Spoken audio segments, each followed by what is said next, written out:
Hello and welcome back to another episode of Critical Reactions with your host, Bryan. We're going to continue on and finish up this week's theme of then versus now, exploring a song from a band's older catalog and a part of their newer catalog, and exploring how they've grown, evolved, completely changed, or refined their sound. Yesterday we checked out a track from Thrice. That one was called Red Sky. Today we're going to be looking at a track called Vesper Light off of the Horizons West album, which came out earlier this year. Not that long ago, though. It was still October. Earlier, as if it was, months ago. No, it's just a couple weeks ago. Let's dive into this. See what they're doing with Vesper Light.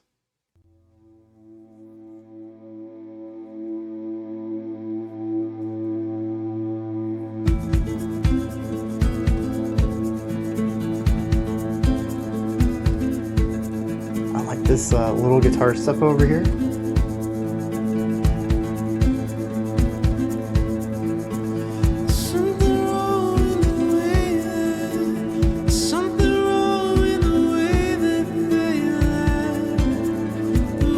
Very clear, crisp falsetto here.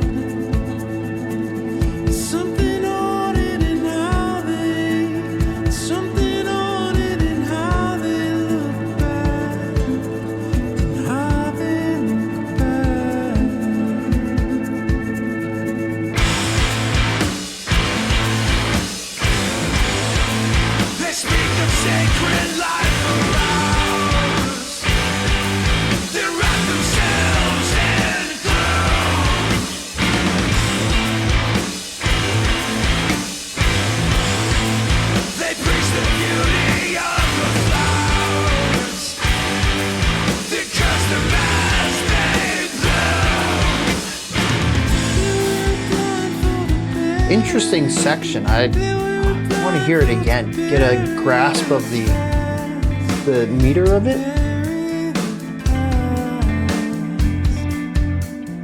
The dual guitar painting.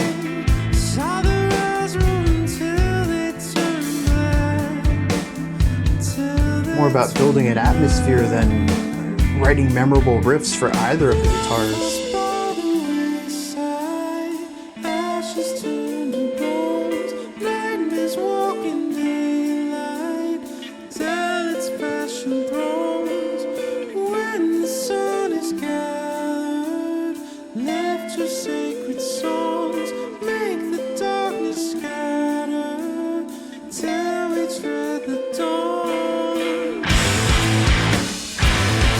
Interesting contrast, especially with the vocals here. So different than the light falsetto stuff.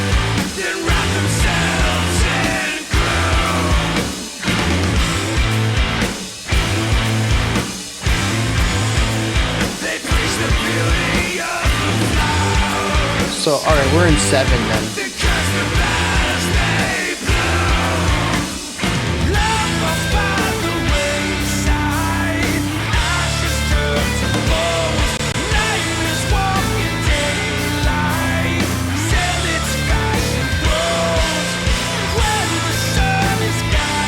Here we're in 13 though, alternating 7 and 6.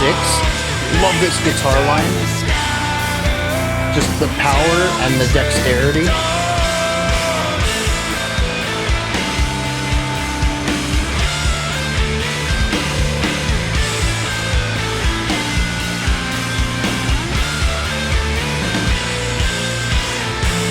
So we had 7-6-7 or 7-5-7-6. Does that happen there?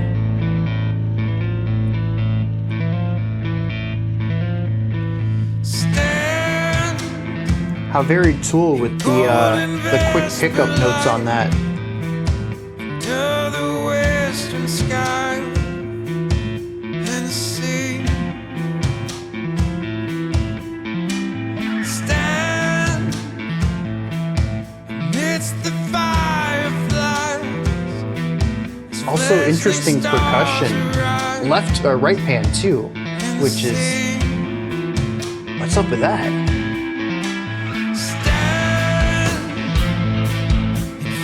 Of Ryan,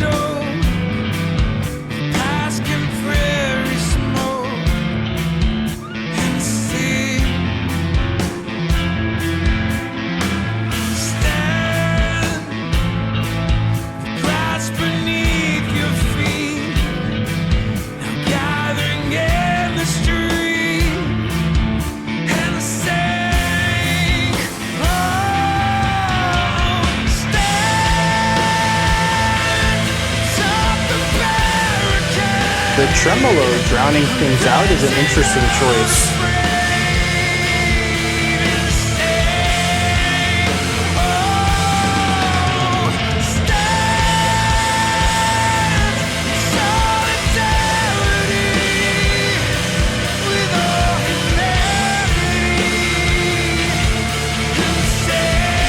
For all the unstable meter stuff.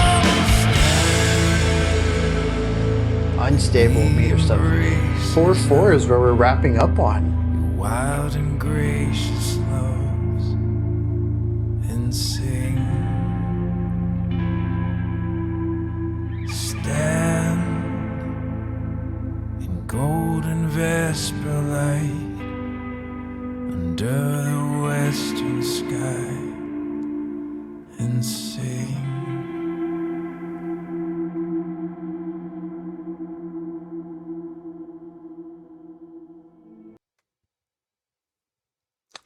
All right. First things first, let me just get this out of the way. I gotta check this out. I think this album was on my list anyways. Thrice has been talked about a little bit, at least, in the Discord server. Still, I didn't know it came out so lately though. October 3rd. But anyways, if it's not on my list, it needs to be because I really enjoyed this. There is sharp contrast in this track, to put it lightly, moving from the verse, the very light, twinkly guitar things, really setting up atmosphere over anything else. And the light vocals, the light guitar, the vocals are falsetto just to begin with, just very light and airy and thin. And then to punch in with these big guitar riffs, very memorable, very groovy. The bass punches in hard underneath, the drums come in big. We listen to this for like 2 bars, and then the vocals come in with a ton of grit to them. It's just, it's a huge difference. I like that. That sounds great. And the thing is, too, is this contrast between a lighter verse and a heavier chorus is what we talked about yesterday on the Red Sky track from Thrice. This seems to be something they quite enjoy, or at least maybe they're very good at doing. I find that this is just a massive thing going on here. And the rest of the track follows suit with this as well. There are much lighter and much heavier sections, and it creates this nice pacing throughout the song, this rising and falling action that is constantly escalating, with each new peak being higher than the previous peak, that escalates until we hit this massive moment at the end of the track as the bridge explodes into, at least what sounds to me like a return to the chorus, with the tremolo picking alongside it. There is a bit of a difference instrumentally with it, but I believe the melody line from the vocals is the chorus here. And so we're returning back to something semi-familiar in a new atmosphere, a new context, with this new sound present as well. Taking a lot of the instrumentation we heard in the bridge and putting that tremolo picking on top of it, just elevating it with this intensity that's just sitting on the outskirt there. This whole movement, this rising and falling action, is executed phenomenally well, and this did not feel like 6 minutes of music. In fact, I almost feel like this felt shorter than yesterday's Red Sky, which is about 2 minutes shorter than this track. This one just went by in a blur. Now, there is one big thing though, and I immediately noticed how different this was compared to Red Sky. This is technical, at least on a metric side. There are very few sections that I'm 100% confident in my time signature analysis, simply because most of the time when I was thinking, okay, we're in 7, let me count out the 7, double check it. Okay, we're not in 7. We're in some sort of alternating thing. But we also found a case where we alternated 1, 2, 1, 3. And the fourth bar was a different time signature than the second, despite the first and third being similar. I thought it was just a back and forth pattern, and it's actually larger than that. And so how many times did I land on, we're alternating 7 and 6, only to find out, yeah, we're not though. There's a larger rhythmic pattern going on here. And I checked out of it too soon to catch up with what was going on musically to notice it. I think I would definitely need a run through of this track specifically focused on time signature, on meter, to figure out the general rhythmic flow of this song, because there is a lot of movement to that. And this is very different from anything I expect from Thrice. To me, they're a pretty straightforward alternative rock group, and this dances into the realm of progressive hard rock, particularly because of structure and phrasing and meter, a lot of the rhythmic side of things, not so much the performative side of things. Though I will say, the bridge coming in with that massive bass tone and the 16th note pickup into the downbeat, very Tool-like right there. So, they're definitely borrowing some sounds and wearing their inspirations on their sleeve in some sections that say, yeah, dude, this is kind of post-rock. Also, here are our post-rock influence, or not post-rock, progressive rock. And here are the progressive rock influences. And I find this all to be really interesting because maybe it's just how Thrice has been evolving. And if you've been paying attention to them over the years, this comes as no surprise to you, but the last time I heard a Thrice album was like 06, 07. It's been almost 20 years. So to me, there's a very big leap from who they were in the early 2000s, or I guess mid 2000s, give or take, into who they are now. This is a wildly different leap, while still kind of being true to themselves. And there's still a lot of components in here that I'm like, yeah, dude, that's Thrice. That's their foundation right there. They're not completely ditching their sound to emulate something else, but they are adapting their sound into something more progressive and rhythmically. A lot of their more progressive tendencies are in that realm. And what I find interesting about this is that it also tells a little bit of a story. I had mentioned that there's some wild time signature changes in here and that it very rarely sits still. Even when I feel a 3 pulse, it doesn't mean that we're always going to be in groups of 3. And sometimes even within that, they'll shift from pulses of 3 to 4 just for one pulse before going back to a 3. So you have like a 1, 2, 3, 1, 2, 3, 1, 2, 3, 4, 1, 2, 3. Like, where'd that 4 come from? Why was that there? That's what makes all of it even more confusing, because that might not actually be a shift in the time signature. It might just be emphasizing a beat you weren't expecting it to emphasize. It might be that we were working with like a da da da da da da, very clear showcasing of groups of 3, and then we have a da da da da. We just have another note there at the end, but this still might be beat 1 of the next bar. It's just the phrase has been shifted. Doesn't mean the time signature has. And that just adds another layer of complexity in the attempt to figure out what's going on with this song temporally. Is I really have to decipher what the larger phrases are. First, I got to figure out what those are in order to see how that's broken up and how the phrasing of the riffs themselves fit into a larger time signature. But it is really interesting to hear all of this rhythmic complexity tie up into 4/4 to wrap the song up. The final minute of this track is incredibly easy to decipher rhythmically. It makes a lot of sense to me. Some of the layering complexity has been stripped back. It's a very palatable, straightforward ending. It makes me wonder if this song isn't about a sense of feeling lost and finding home, or finding the pattern or the key to the lock or whatever. It's that moment of everything clicking together at the end. But I do find it interesting that we move through some rather aggressive-ish tones, hard rock styles throughout this track, and we end on something a bit lighter and yet somber. There is a positivity to the ending, but it's also paired with a negativity, which is interesting because yesterday's track was the same way. When we finally reached the peak of positivity in Red Sky, it was also met with some of the most dissonant tones in parts of that too. It was this duality, light within the darkness, the balance of all that. We're hearing some of that here as well.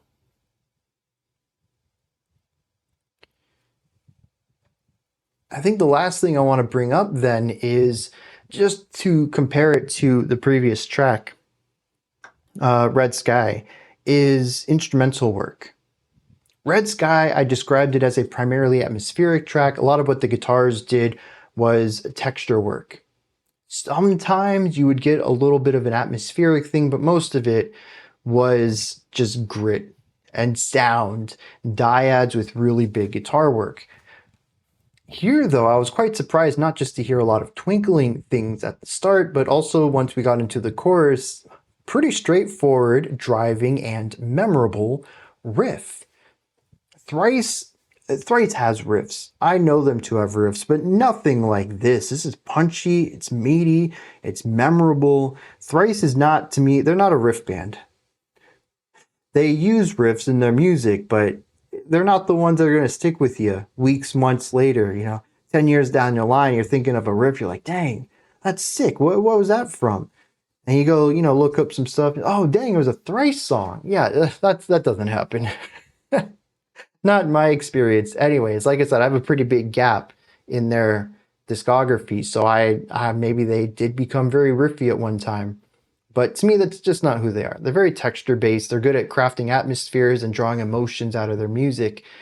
And it was very interesting to hear a pretty straightforward, just catchy riff going on in this track. No larger idea of atmospheric focus. It's just a really hard-hitting, groovy chorus here.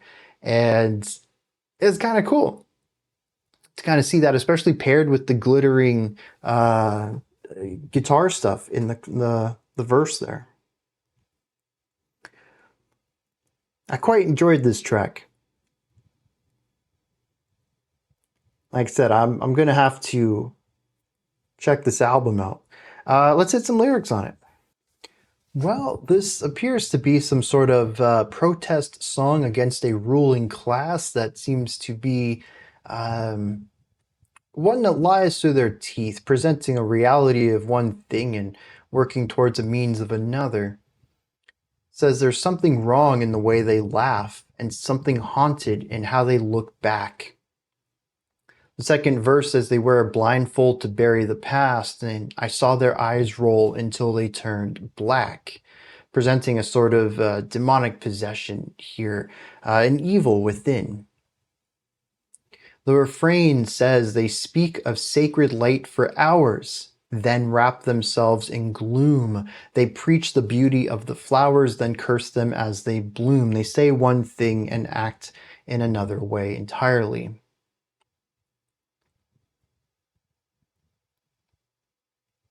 Describing them at one point as nightmares walking in daylight and zealots fashioning thrones.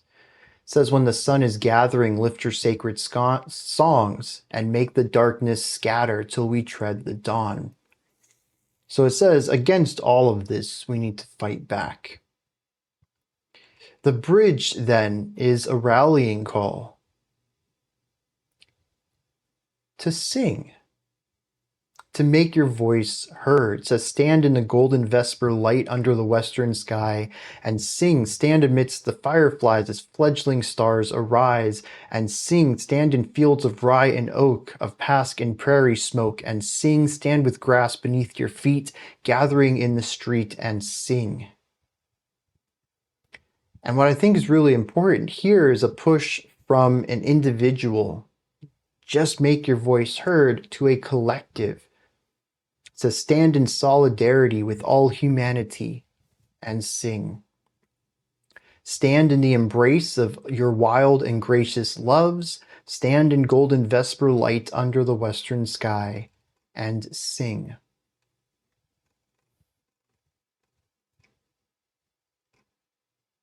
is 2025. It was released a couple of weeks ago. I think we're all clear on what Thrice is singing about right here. I think they do it in an interesting way, though.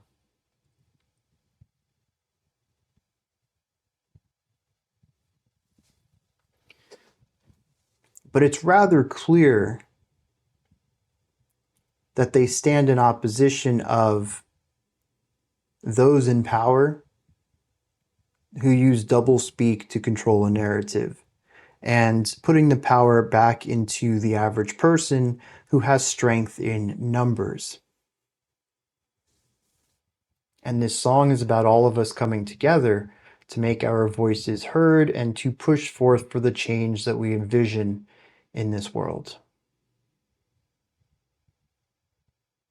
Now, what's interesting is I get a little bit of that out of the music. I think the triumphant chorus really pushes for this feeling of empowerment. The rising and falling action as it consistently escalates, with each rising section being more impactful than the previous, has a feeling of empowerment as well. But the tremolo picking at the end actually felt more tense than anything else. It should have been this big moment, and a big moment of triumph, maybe, or of uniformity coming together. Instead, it feels incredibly tense. So I find that to be interesting, and maybe that's just my relationship to that sound there. But these are just my thoughts on Thrice's Vesper Light. What did you think of this track? Did anything stand out to you? Anything you'd like to add on to what I said or correct me on? Do you have your own thoughts, opinions, or perspective on this? Let me know. Put all of that into the comment section below, as well as anything else you'd like to add. What goes after that? Above that, in the description box, is a link to Linktree. Takes you here. You can find links to my music, ways to support the channel, a link to the Discord server, and so much more. Above that, if you could, like, subscribe, and ring the bell. I greatly appreciate all three of those. That wraps it up for today. I'll be back tomorrow, though, 5 p.m. Eastern Standard Time, 9 p.m. UTC as usual. Until next time, remember to be critical, not cynical, of the music you listen to, and have a fantastic morning, afternoon, or evening, whenever you choose to watch my videos.